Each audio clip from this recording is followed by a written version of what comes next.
تصغیر کا قاعدہ استعمال کرتے ہیں. میں تے منگتی ہاں، وہ کہتے ہیں یہ منگتا کہوں گا تو وہ ذرا کم گراوٹ ہے، منگتی کہاں تے اور تھلے گراوٹ ہے. وہ اتنے ایک ذہن ہے نا کہ عورت جڑی ہے بہت تھلے ہے، ہم اس ذہن کو نہیں مانتے. ایک علیحدہ سے ایک ٹاپک ہے، لیکن عموماً جب بات کرتے ہیں تو وہ مردانہ لینگویج میں بات ہو رہی ہوتی ہے. اس طرح قرآن بھی جب بات کرتا ہے نا، فرشتوں کو حکم ہوا تو فرشتوں کے ساتھ اس وقت وہ شیطان بھی تھا تو اس کو حکم تھا. اور اس سے بڑی بات آپ بس اتنی آیت تو لیتے ہیں، اس سے آگے بھی تو پڑھیں. یعنی یہ ڈیٹیل سے واقعہ اگر آپ دیکھیں تو سورۃ الاعراف کے اندر آیا آیت نمبر 11 سے آنورڈ. وَلَقَدْ خَلَقْنَاكُمْ ثُمَّ صَوَّرْنَاكُمْ ثُمَّ قُلْنَا لِلْمَلَائِكَةِ اسْجُدُوا لِآدَمَ. یعنی ہم نے تمہیں پیدا کیا، اس کے بعد تمہاری تصویر کشی کی، اس کے بعد ہم نے حکم دیا فرشتوں کو کہ آدم کو سجدہ کرو. فَسَجَدُوا، تو وہ سب کے سب سجدے میں گر پڑے، الا ابلیس، سوائے ابلیس کے. ابلیس کہتے ہیں حسد کرنے والا، جیلسی کرنے والا. لم یکم من الساجدین، وہ سجدہ والوں میں شامل نہ ہوا. اب یہاں آپ دوسرا مطلب بھی لے سکتے تھے کہ اسے حکم نہیں ہے، تو آگے دیکھیں نا آگے کیا الفاظ ہے. اللہ نے ادھر چھوڑا نہیں اسے، کہا قال ما منعک الا تسجد اذ امرتک. اے ابلیس، تجھے کس چیز نے منع کیا کہ جب میں نے تجھے حکم دیا تھا سجدے کا تو تو نے سجدہ نہیں کیا. تو یہاں وہ جواب ہونا چاہیے تھا ملحدین والا کہ یا اللہ تو نے مجھے تو حکم نہیں دیا، تو نے تو فرشتوں کا ہے، میں تو جن نہ. یہاں پہ یہی ہوتا ہے نا یار. ویسے مولویوں سے تو شیطان بھی بہتر ہے اس حوالے سے. آپ مولویوں سے بات کریں نا، بات کرتے کرتے آپ کو لفظ غلط بول دینا، آئی نہیں اگر آپ کہہ دینا کہ جی میں فلاں عالم کی بات نہیں، بیٹا عالم نہیں ہوتا، عالم ہوتا ہے. حالانکہ وہ بیچارہ اس لیے وہ عالم ہی بول رہا ہوتا ہے، وہ عالم کہہ دیتا کوئی فرق نہیں پڑتا. یہاں دیکھیں شیطان نے یہ حرکت نہیں کی ہے. جب اللہ نے کہا تجھے کس چیز نے منع کیا، تو مولوی ہوتا تو کہتا یا اللہ تو نے تو فرشتوں کو حکم دیا، میں تو جینا. اس کو سمجھ دی کہ میں بھی اس میں شامل ہوں.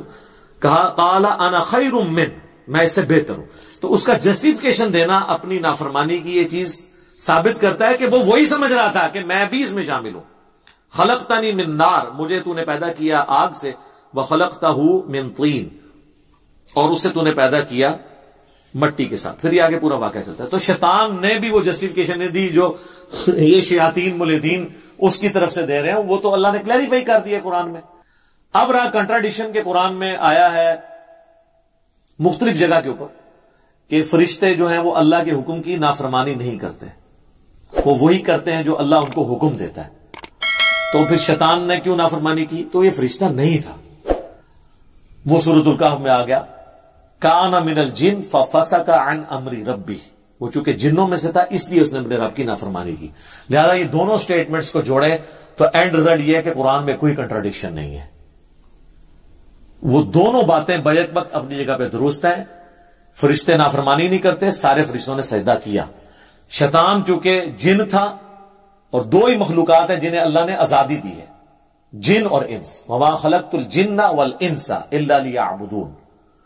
جنوں اور انسانوں کو اللہ نے اختیار دیا اور وہ اپنی مرضی ایگزیکیوٹ کرتے ہیں. فرشتے اپنی مرضی ایگزیکیوٹ کر ہی نہیں سکتے.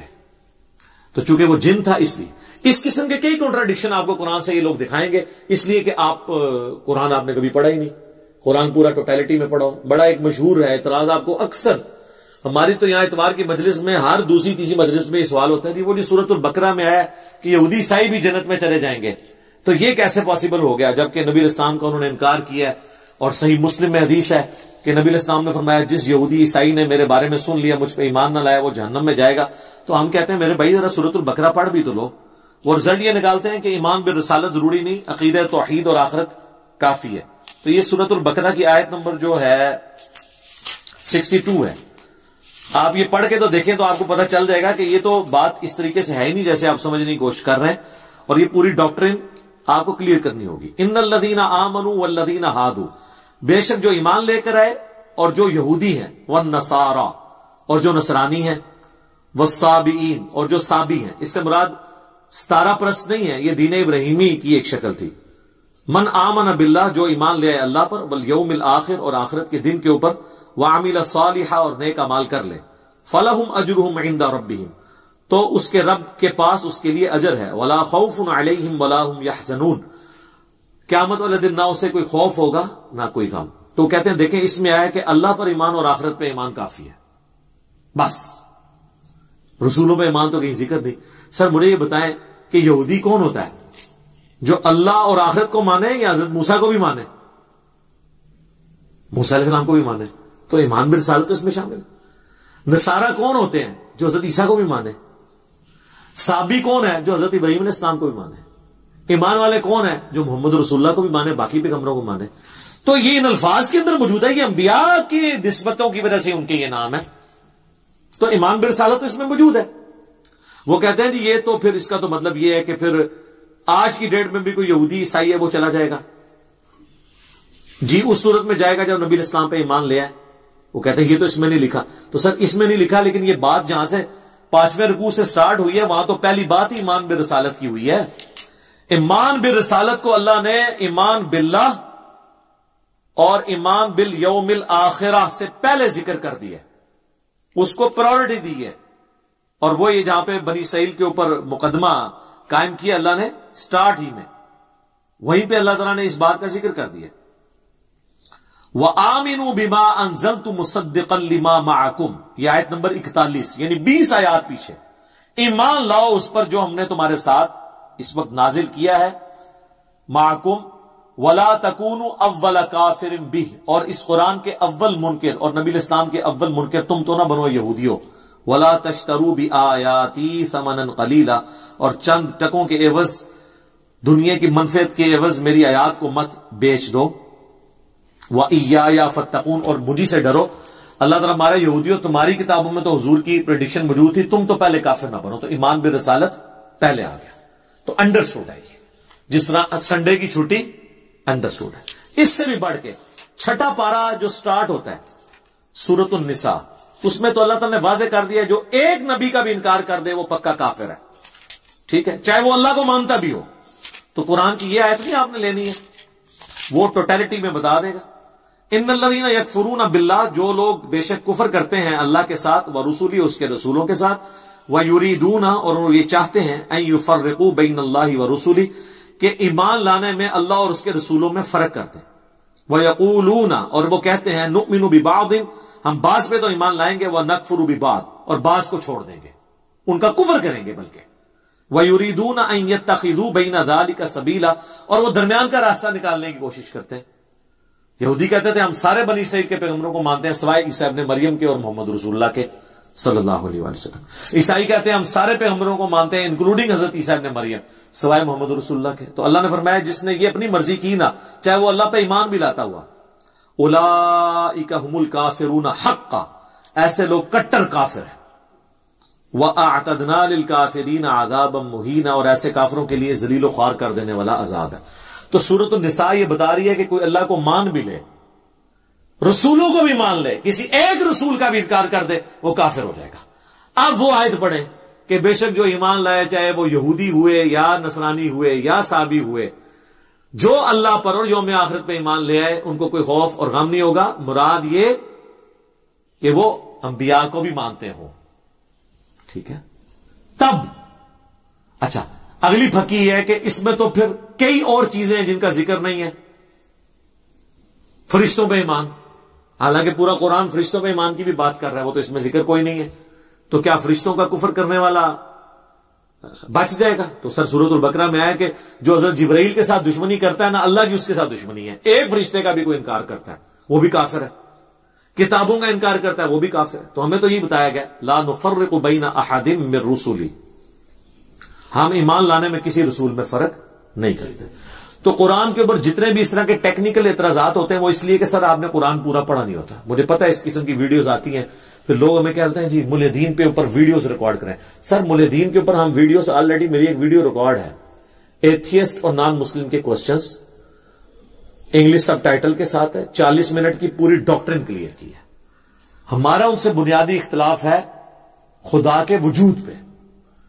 جو شخص خدا کے وجود کو نہیں مانتا وہ 1000 اعتراض بھی کرے, اسلام کے اوپر ہم نے جواب نہیں دینا, کیونکہ ہم ان جوابوں کو دے بھی دیں تب بھی آپ کا میرا اختلاف ختم نہیں ہوگا جب تک آپ اللہ کے وجود کا اقراری نہ ہو جائے. جس طرح قادیانی ہمارا ہر مسئلہ مان لیں, ختم نبوت میں ہماری بات نہ مانے تو ہمیں اس سے کوئی انٹرسٹ نہیں ہے. پہلے ختم نبوت ڈسکس ہوگی، اس کے بعد کوئی رزلٹ نکلے گا تو آگے چلیں گے. اسی طریقے سے پہلے المحنت ڈسکس ہوگی، اس کے بعد پھر فقہی مسائل اور باقی چھوٹے چھوٹی مسائلیاں ڈسکس ہوں گی، اختلافنیاں ڈسکس ہوں گی. جب بڑا اختلاف ہی سیٹل نہیں ہو رہا تو چھوٹے اختلاف کے اوپر تو ٹائم ضائع کرنے والی بات ہے. اور یہ اصول ہوتا ہے. ایک بندہ ہے جسے نزلہ زکام بھی ہے اور پیرلل میں کینسر ہے پہلی سٹیج کا، آپ اس کے نزلہ زکام کا علاج کرائیں گے یا کینسر کا؟ اس لیے کہ وہ دوسری سٹیج میں نہ چلا جائے. تو عقیدے کا کینسر ہو جسے، اسے رفع الیدین کرنے یا نہ کرنے کا نزلہ زکام، آمین اونچی کہنے یا آہستہ کہنے کا نزلہ زکام، اس کے اوپر ڈسکشن کرنی چاہیے؟ نہیں. جب عقیدے کا اختلاف ہے تو باقی چیزیں چھوٹی ہیں. تو یہ ہم ساتھ ساتھ تھوڑے معاملات کو کلیئر بھی کر دیتے ہیں تاکہ آپ کو ان معاملات میں آسانی ہو جائے. ٹھیک ہو گیا جی؟ تو گائس آپ لوگوں کو ویڈیو کیسا لگا؟ ویڈیو بہت ہی زبردست، لوجیکل اور انفارمیٹیو تھے. انجینئر محمد علی مرزا صاحب کی جوابات ہمیشہ جو ہے نا قرآن سے ریلیٹڈ ہوتے ہیں، حدیث سے ریلیٹڈ ہوتے ہیں، اور ان کی جو ہے نا ویڈیو قابل سننے کے قابل بھی ہوتے ہیں اور دیکھنے کی بھی قابل ہوتے ہیں. آپ لوگوں نے کم از کم انجینئر محمد علی مرزا صاحب کی جو ویڈیو ہے نا وہ شروع سے لے کر آخر تک ضرور دیکھا ہوگا. اور اس ویڈیو کے شروع میں جو نا ایک ملحدین انجینئر محمد علی مرزا صاحب سے ایک سوال پوچھتے ہیں کہ قرآن، نعوذ باللہ، قرآن ایک کنفیوز بک ہے، کیونکہ قرآن میں یہ منشن نہیں ہے کہ ابلیس یعنی فرشتوں میں سے ہے. کیا یہ درست ہے؟ تو انجینئر محمد علی مرزا صاحب ان کے جو نا سوالات کو بڑا ٹیکنیکل طریقے سے جواب دیا. انہوں نے جواب کہاں سے دیا؟ قرآن ہی سے دیا. قرآن ہی سے دیا ہے، کیونکہ جو ہے نا شیطان جو ہے نا فرشتوں میں سے نہیں ہے، کیونکہ فرشتے جو ہے نا اللہ کی نافرمانی کبھی نہیں کرتے ہیں. یہاں نافرمانی کی کس نے کی؟ ابلیس نے کی. کدھر سے کی؟ جب اللہ فرشتوں حضرت آدم کی تخلیق کے بعد فرشتوں سے کہا آدم سے سجدہ کرو، سب فرشتے سجدے میں گر پڑے سوائے شیطان کے، ابلیس کے، کیونکہ ابلیس کا مطلب ہی انکاری ہے. انجینئر محمد علی مرزا صاحب کہہ رہے تھے یہاں کی نا کہ پھر یعنی ابلیس نے انکار کی، اللہ کی نافرمانی کی. پھر اللہ تعالیٰ شیطان ابلیس سے مخاطب ہو کر کہتے ہیں تم نے آدم کو سجدہ کیوں نہیں کی؟ ابلیس کہتے ہیں میں آگ سے بنا ہوں اور آدم مٹی سے بنا ہے، مٹی سے آگ بہتر ہے، اس لیے آدم سے میں بہتر ہوں. انجینئر محمد علی مرزا صاحب کہتے ہیں دنیا میں دو ہی یعنی چیز اللہ کے مخلوق جو ہے نا آزاد ہیں. ایک کون ہے؟ یعنی جنات، اور دوسرا انسان. ابلیس شیطان یعنی جنات میں سے ہونے کی وجہ سے جو ہے نا اللہ تعالیٰ کی امر کو، اللہ تعالیٰ کے احکام کو، اللہ تعالیٰ کے حکم سے انکار ہو گئے. تو گائس جو نا آپ لوگ مجھے امید ہے کہ آپ لوگ اس ویڈیو سے بڑا لطف اٹھایا ہوگا، اور میں ایک ریکویسٹ بھی کرتا ہوں آپ لوگ ہمارے چینل کو سبسکرائب بھی کریں، اور تاکہ جو نا ہمارے ہر نئے آنے والے ویڈیو سب سے پہلے آپ تک پہنچ جائیں. انشاءاللہ اس طرح کی انفارمیٹیو ویڈیوز کے ساتھ آپ لوگوں کی خدمت میں حاضر ہوتے رہیں گے. اللہ نگہبان.